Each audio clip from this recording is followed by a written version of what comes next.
आपने बहुत ही गहरी और कॉम्प्लेक्स बातों को एक साथ जोड़ा। अपने फाइनेंशियल मैनेजमेंट की time value of the money को ह्यूमन लाइफ, मेंटल हेल्थ और कार्मिक सर्कल से कनेक्ट किया है।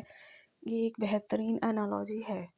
इस प्रॉब्लम को सॉल्व करने के लिए आइए आपको एक कहे हुए वर्ड्स को mental and life management concept में फिट करें। The concept time value of the money का लाइफ वर्जन। द फाइनेंस में टाइम वैल्यू मैनेजमेंट कहता है कि आज की ₹1 की वैल्यू कल के ₹1 से ज़्यादा है, क्योंकि आज उससे अर्निंग कैपेसिटी जुड़ी है इंटरेस्ट की। आपका आज मतलब प्रेजेंट सबसे वैल्यूएबल एसेट है। आपकी करंट मेंटल स्टेट और एनर्जी मतलब आपकी प्रेजेंट वैल्यू। अगर आज आप एंजाइटी या डर में हैं तो ये आपकी अर्निंग कैपेसिटी है, बट प्रोडक्टिविटी और पीस ज़ीरो हो रही है। अपॉर्चुनिटी कॉस्ट मतलब टाइम आप उन लोगों से डरने में या लोगों क्या कहेंगे में बिता रहे हैं, वो टाइम है जो आपने पैशन या स्किल एग्जीक्यूशन में लगा सकते हो। The execution gap, knowledge versus action. आपने कहा कि नॉलेज है पर एग्जीक्यूशन नहीं पता। फाइनेंस में इसे आइडल कैश कहते हैं। पैसा है पर इन्वेस्ट नहीं हो रहा, इसलिए उसकी वैल्यू घट रही है। इन्फ्लेशन। सॉल्यूशन, मेंटल क्लैरिटी के लिए स्मॉल सिप्स इन्वेस्टमेंट प्लान शुरू करें। सिस्टमैटिक इन्वेस्टमेंट प्लान शुरू करें। बड़ी प्रॉब्लम को छोटे टुकड़ों में बांटें। अगर बाहर जाने से डर लगता है, सिर्फ 5 मिनट बाहर खड़े होने से शुरू करें।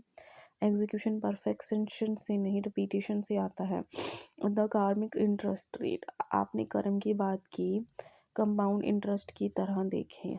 हमारे पुराने कर्म, पास्ट एक्शन, ट्रॉमास आज इंटरेस्ट, एंजाइटी, फिजिकल सिम्टम के साथ लौट रहे हैं। पर अच्छी बात यह है कि आज आप जो कर्म, effort, meditation, right thinking invest करेंगे वो फ्यूचर में कंपाउंड होकर आपको मेंटल फ्रीडम का मैच्योरिटी अमाउंट देंगे। फिजिकल सिम्टम्स और फाइनेंशियल क्राइसिस का कनेक्शन। आपने बताया कि फाइनेंशियल वीकनेस और mental health, sweating, heavy heart, sleep issue साथ चल रही हैं। जब फाइनेंशियल कैपिटल कम होती है तो मेंटल कैपिटल पर प्रेशर बढ़ता है। द स्ट्रैटेजी, क्योंकि आप अभी सोशली डाउन फील कर रही हैं, आपको अपने माइंड को एक डिस्ट्रेस एसेट की तरह ट्रीट करना होगा। इसका मतलब है एक्स्ट्रा केयर।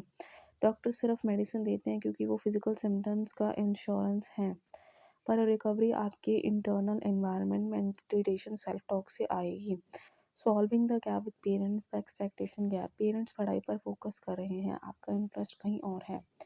फाइनेंस की टर्म में इसे एसेट लाइबिलिटी मिसमैच कहते हैं। उन्हें लगता है कि डिग्री एसेट है, वो लगता है वो लाइबिलिटी है जो आपका टाइम खा रही है। उन्हें टीवीएम का लॉजिक से समझाएं। अगर आप वो काम करेंगे जिसमें आपका पैशन है तो आपकी ग्रोथ रेट मतलब rate of investment, return of investment पढ़ाई के मुकाबले कई गुना ज़्यादा होगी। पर इसके लिए आपको पहले खुद पर ट्रस्ट करके थोड़ा प्रूफ ऑफ कॉन्सेप्ट, छोटी कामयाबी दिखानी होगी। फाइनल कंक्लूजन एंड एडवाइस, आपका माइंड अभी इंफॉर्मेशन ओवरलोड और नेगेटिव कंपाउंडिंग का शिकार है। स्टॉप ब्लेमिंग, ब्लेम गेम को बैड डेबिट मानकर राइट ऑफ कर दें, इससे कुछ हासिल नहीं होगा। फोकस ऑन लिक्विडिटी, अभी बड़ा फ्यूचर मत सोचें, अगले 24 घंटे को कैसे मैनेज करना है बस उस पर फोकस करें। मेंटल क्लैरिटी, जैसे बैलेंस शीट चेक करते हैं वैसे ही रोज़ सुबह लिखें कौन से थॉट्स, एसेट्स पॉजिटिव हैं और कौन सी लाइबिलिटीज़ नेगेटिव। आप अकेले नहीं हैं, ये बस एक बियर मार्केट की तरह है जो टेम्परेरी है। अगर आप आज अपने सेल्फ वर्थ में इन्वेस्ट करेंगे तो फ्यूचर का रिजल्ट, फ्यूचर वैल्यू ज़रूर बेहतर होगा।